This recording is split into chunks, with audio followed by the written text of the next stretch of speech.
کہانی کا عنوان ہے ایک لوہار اور اس کا کتا۔ ایک گاؤں میں ایک لوہار تھا جس نے ایک کتا بھی پال رکھا تھا۔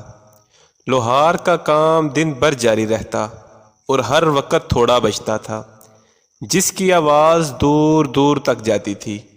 لوہار کا کتا دکان میں سارا دن سویا رہتا تھا، ہتھوڑے کی تیز آواز میں بھی اس کی آنکھ نہ کھلتی تھی۔ لیکن لوہار جس وقت کھانا کھانے بیٹھتا تو کھانا کھاتے وقت لوہار کے منہ کی چپ چپ کی آواز سن کر وہ کتا فوراً جاگ جاتا۔ لوہار نے ایک روز کتے سے کہا، کمال ہے کہ میرے ہتھوڑے کی آواز تو محلے بھر کے لوگ سن لیتے ہیں، لیکن تو نہیں سنتا، اور کھاتے وقت میرے منہ کی آواز تجھے فوراً سنائی دینے لگتی ہے۔ یہ تو بتا، ہتھوڑے کی آواز تو کیوں نہیں سنتا اور لقمے کی آواز تو کیسے سن لیتا ہے؟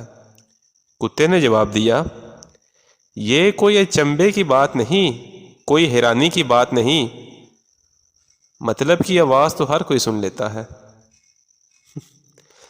اس سے ہم کیا سبق سیکھتے ہیں؟ وہ یہ ہے کہ آج کل کے مسلمان قرآن و حدیث حمد و نعت کی آواز پر تو سوئے رہتے ہیں، لیکن جھوٹے افسانوں، فلمی غزلوں اور گانوں پر ان کی فوراً آنکھ کھل جاتی ہے۔